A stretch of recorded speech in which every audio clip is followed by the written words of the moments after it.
حضرت یوسف علیہ السلام حضرت یعقوب علیہ السلام کے چھوٹے بیٹے تھے اور یعقوب علیہ السلام حضرت ابراہیم علیہ السلام کے پوتے تھے۔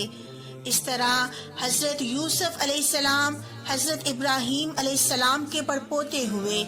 حضرت یعقوب علیہ السلام کے 12 بیٹے تھے اور حضرت یوسف علیہ السلام سب سے چھوٹے تھے۔ بہت خوبصورت تھے، باپ ان کو بہت چاہتے تھے۔ حضرت یوسف علیہ السلام نے ایک خواب میں دیکھا کہ 11 ستارے اور چاند اور سورج مجھے سجدہ کر رہے ہیں۔ انہوں نے یہ خواب اپنے باپ کو بتایا۔ باپ نے حضرت یوسف علیہ السلام کو منع کر دیا کہ یہ خواب اپنے سوتیلے بھائیوں کو نہ بتائیں۔ حضرت یوسف علیہ السلام کے سوتیلے بھائیوں نے مل کر مشورہ کیا کہ ہمارے ابا جان یوسف علیہ السلام کو بہت چاہتے ہیں اور ہم کو اتنا نہیں چاہتے، اسی لیے یوسف علیہ السلام کو جان سے مار دیا جائے۔ لیکن ان میں سے ایک نے کہا کہ جان سے مت مارو، بلکہ یوسف کو ایسے کنویں میں پھینک دو جس میں پانی نہ ہو۔ سب نے مل کر یہ بات طے کر لی۔ یہ سب بھائی اپنے باپ کے پاس آئے اور کہا کہ آپ یوسف علیہ السلام کو ہمارے ساتھ کھیلنے کے لیے بھیج دیں۔ ان کے باپ حضرت یعقوب علیہ السلام نے کہا کہ مجھے ڈر ہے کہ کہیں تم کھیل میں لگ جاؤ اور کوئی بھیڑیا جنگل میں اس کو کھا جائے۔ بھائیوں نے کہا کہ ہم ایک طاقتور جماعت ہیں، ایسا کیسے ہو سکتا ہے؟ آخر باپ نے حضرت یوسف علیہ السلام کو بھائیوں کے ساتھ بھیج دیا۔ بھائیوں نے ان کو ساتھ لے جا کر ایک اندھیرے کنویں میں پھینک دیا اور رات کو روتے ہوئے گھر واپس آئے اور کہا کہ ابا جان ہم آپس میں دوڑ لگا رہے تھے کہ یوسف ہمارے سامان کے پاس بیٹھا تھا کہ ایک بھیڑیا آیا اور اس کو کھا گیا۔ ثبوت کے لیے ایک کرتا خون لگا کر باپ کو دکھایا۔ بوڑھے باپ کیا کرتے، صبر کیا، خاموش ہو گئے، لیکن بیٹے کی جدائی میں روتے اور صرف روتے رہے۔ جس کنویں میں حضرت یوسف علیہ السلام کو پھینکا گیا تھا اس کے قریب ہی ایک قافلہ آیا اور انہوں نے پانی نکالنے کے لیے ڈول کنویں میں ڈالا۔ دیکھا کہ ایک خوبصورت لڑکا کنویں میں ہے، ان کو باہر نکال لیا، اور جب قافلہ مصر پہنچا تو وہاں پر مصر کے بادشاہ نے ان قافلے والوں کو تھوڑی قیمت دے کر خرید لیا اور اپنی بیوی زلیخا سے کہا کہ اس کو پالو، ہو سکتا ہے کہ ہم اس کو اپنا بیٹا بنا لیں۔ حضرت یوسف علیہ السلام جوان ہو گئے، ان کی خوبصورتی، وجاہت و عقل مندی اور زیادہ بڑھ گئی۔ زلیخا عزیز مصر کی بیوی ان پر فریفتہ ہو گئی اور ان کو ان کے نفس کی جانب سے پھسلانے لگی۔ ایک روز اس نے کمرے کے سارے دروازے بند کر دیے۔ حضرت یوسف علیہ السلام نے یہ حالت دیکھی تو خدا سے پناہ مانگی اور دروازے کی طرف بھاگے۔ زلیخا نے پیچھے سے آپ کی قمیض پکڑ لی جس سے قمیض پھٹ گئی۔ اس وقت عزیز مصر یعنی زلیخا کا شوہر بھی دروازے پر آ گیا۔ زلیخا نے الٹا الزام حضرت یوسف علیہ السلام پر لگایا اور اپنے خاوند سے کہا کہ یہ شخص تیری بیوی کی بے آبروئی کرنا چاہتا تھا، جس کی سزا اس کو ملنی چاہیے۔ حضرت یوسف علیہ السلام نے کہا میں بے گناہ ہوں، بلکہ یہ عورت مجھ کو پھسلانے کی کوشش کر رہی تھی، مگر خدا نے مجھ کو اس سے بچا لیا۔ آخر یہ معاملہ قاضی کے پاس پیش ہوا۔ قاضی نے حضرت یوسف علیہ السلام سے صفائی کے لیے گواہ طلب کیے۔ حضرت یوسف علیہ السلام نے عزیز مصر کے خاندان کے ایک معصوم اور ننھے بچے کی طرف اشارہ کیا کہ یہ اس وقت موجود تھا، یہ سچی گواہی دے گا۔ ننھے بچے نے کہا کہ اگر قمیض آگے سے پھٹی ہوئی ہے تو یوسف مجرم ہے، اور اگر قمیض پیچھے سے پھٹی ہوئی ہے تو یوسف سچے ہیں، زلیخا جھوٹی ہے۔ جب حضرت یوسف کا کرتا دیکھا گیا تو وہ پیچھے سے پھٹا ہوا تھا۔ عزیز مصر نے یوسف علیہ السلام سے کہا کہ اس بات کو جانے دو، اور زلیخا سے کہا کہ تو معافی مانگ، حقیقت میں تو ہی قصوروار ہے۔ اس واقعے کی خبر سارے مصر میں پھیل گئی اور عورتیں آپس میں باتیں کرنے لگی کہ زلیخا اپنے غلام کو چاہتی ہے۔ جب زلیخا کو اس کا علم ہوا تو اسے اپنی بدنامی کا خیال آیا۔ اس نے ترکیب سوچی اور وہ یہ ہے کہ اس نے مصر کی عورتوں کو دعوت پر بلایا اور سب کے ہاتھوں میں ایک ایک چھری اور ایک ایک پھل دے دیا، اور اسی وقت حضرت یوسف علیہ السلام کو وہاں لے آئی۔ عورتوں نے جب حضرت یوسف علیہ السلام کے حسن و جمال اور خوبصورتی کو دیکھا تو وہ سب اپنے ہوش میں نہ رہیں۔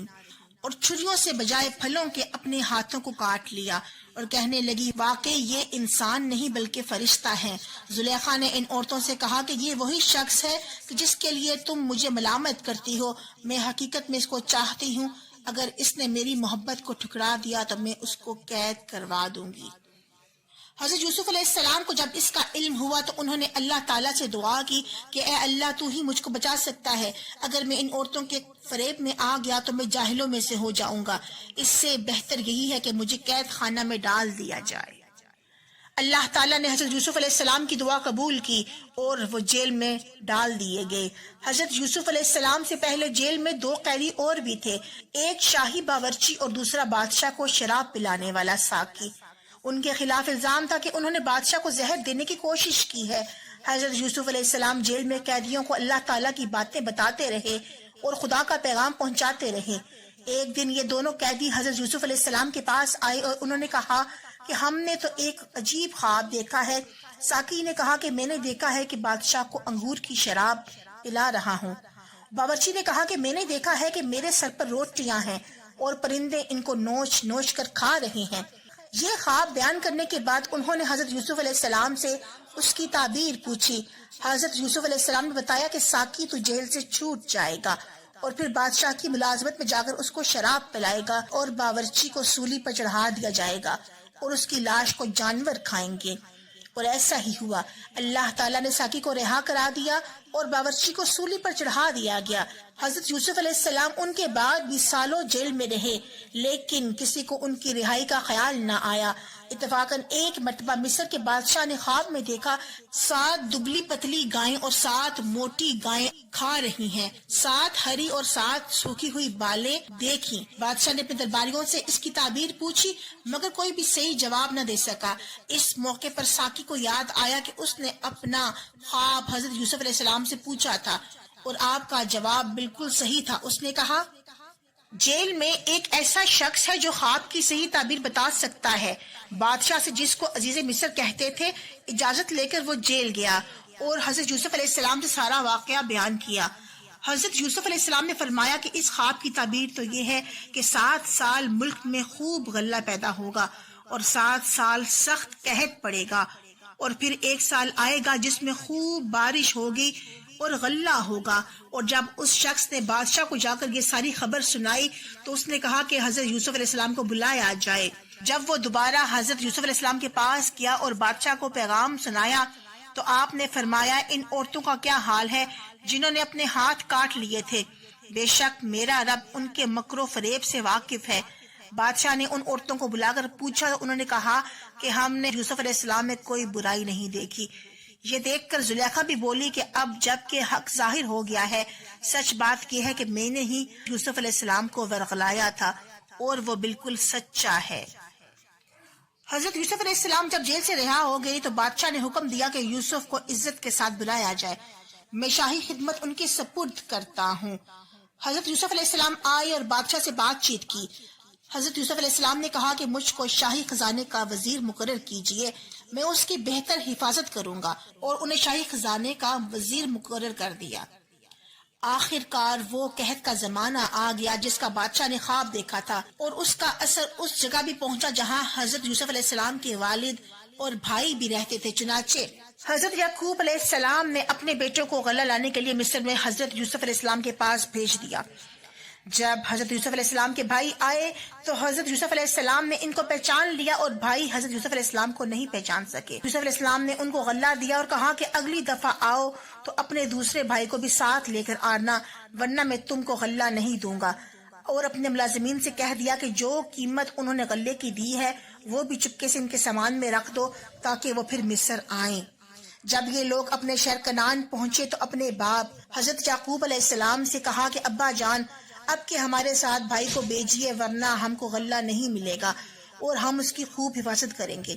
جب انہوں نے اپنا اسباب کھولا اور اس میں ساری رقم دیکھ کر بہت خوش ہوئے، پھر باپ سے کہا کہ دیکھیے شاہ مصر نے ہماری رقم بھی واپس کر دی ہے، آپ ہمارے ساتھ بھائی کو ضرور کر دیں، بھیج دیجئے، ہم خوب حفاظت کریں گے اور ہم کو سامان بھی زیادہ ملے گا۔ حضرت یعقوب علیہ السلام نے کہا کہ جب تک تم اللہ کا عہد مجھ کو نہ دو گے کہ اس کی حفاظت کرو گے، میں اس وقت تک اس کو تمہارے ساتھ نہیں بھیجوں گا۔ آخرکار سب بھائیوں نے عہد کیا. حضرت یعقوب علیہ السلام نے ان کو نصیحت کی کہ تم سب ایک دروازے سے داخل مت ہونا. آخر جب یہ سب علیحدہ علیحدہ دروازوں سے داخل ہوئے تو حضرت یوسف علیہ السلام نے اپنے سگے بھائی بنیامین کو بتایا کہ میں تمہارا سگا بھائی ہوں اور میں تم کو اپنے پاس رکھوں گا. آخر جب ان سب کا سامان تیار ہو گیا تو حضرت یوسف علیہ السلام نے اپنا ایک برتن اپنے سگے بھائی کے سامان میں چپکے سے رکھوا دیا اور اعلان ہوا کہ شاہی کٹورا گم ہو گیا ہے, جس نے لیا ہو وہ دے دے, اس کو ایک اونٹ غلہ انعام میں دیا جائے گا. سب بھائیوں نے انکار کیا. بادشاہ نے آدمیوں سے کہا کہ جس کے سامان سے نکلے اس کو روک رکھیں اور اس کی یہی سزا ہوگی, اور ہمارے ملک کا بھی یہی قانون ہے. پھر تمام بھائیوں کی تلاشی لی گئی. آخر بنیامین کے سامان میں سے وہ کٹورا نکلا.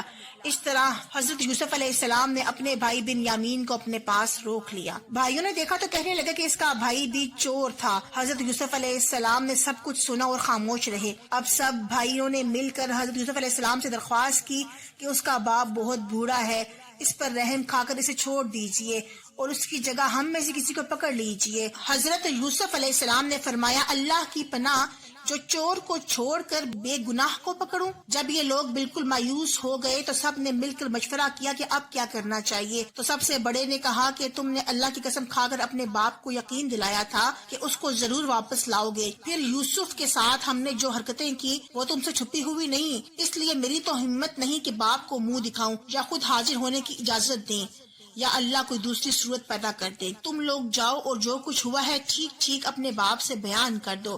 اگر وہ تسلی کرنا چاہیں تو اس گاؤں کے لوگوں سے پوچھ لیں کہ جہاں ہم ٹھہرے تھے اس قافلے سے معلوم کر لیں جس کے ساتھ ہم آئے ہیں. اس مشورے کے بعد یہ لوگ گھر پہنچے اور والد صاحب کو تمام قصہ سنایا. انہوں نے سنتے ہی فرمایا, تمہارے دلوں نے یہ کیا سوچی ہے؟ بہرحال صبر اچھا ہے, امید ہے کہ اللہ ہم سب کو ایک جگہ جمع کر دے گا. وہی خوب جانتا ہے کہ یہ کیا ہو رہا ہے, اور ان سے دوسری طرف رخ کر لیا.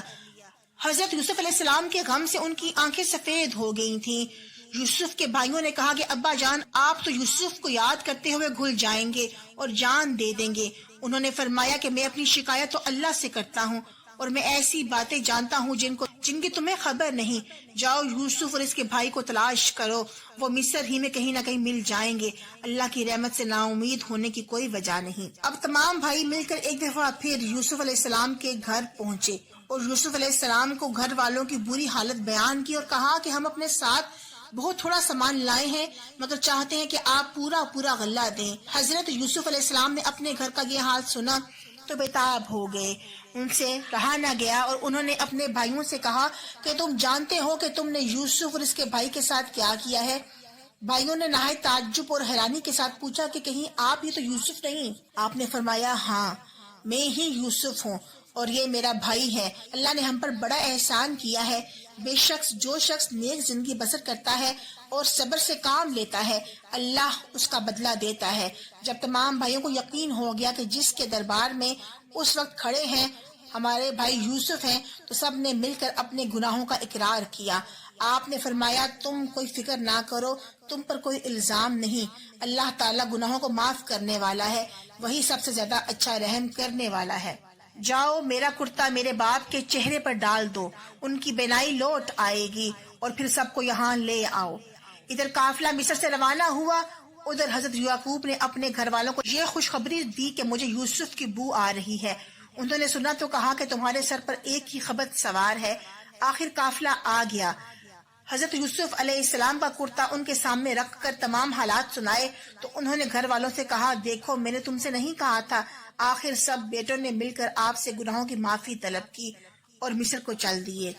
حضرت یوسف علیہ السلام سے ملاقات ہوئی تو انہوں نے ماں باپ کو اپنے پاس ٹھہرایا اور کہا, خدا چاہے تو مصر میں امن اور آرام کے ساتھ رہی ہے.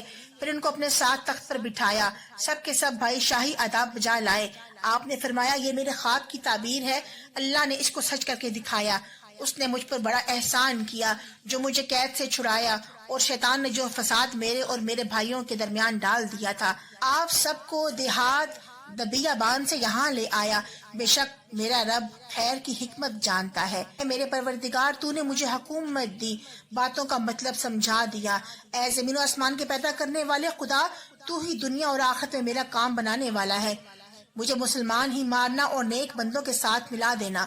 غرض کے ایک عرصہ تک مصر میں حکومت کرتے رہے, لوگوں کو اللہ کی طرف بلاتے رہے، برائیوں سے روکتے رہے، بھلائیوں کو پھیلاتے رہے، بلکہ مصر کو اچھائیوں سے بھر دیا اور بالآخر اللہ کے پاس چلے گئے، یعنی آپ کی وفات ہو گئی اور آپ مصر میں دفن ہیں۔ حضرت یوسف علیہ السلام کو بھائیوں کی وجہ سے کیسی کیسی تکلیفیں اٹھانی پڑی، اندھیرے کنویں میں رہے، غلام بنے رہے، جیل خانے میں رہے، لیکن جب یہ سب اللہ کی آزمائشیں پوری ہو گئیں اور اللہ پاک نے ان کو مصر کا بادشاہ بنا دیا تو بھائیوں سے کوئی بدلہ نہیں لیا، بلکہ اللہ تعالیٰ سے ان کے گناہوں کی معافی طلب کی اور خود بھی ان کو معاف کر دیا۔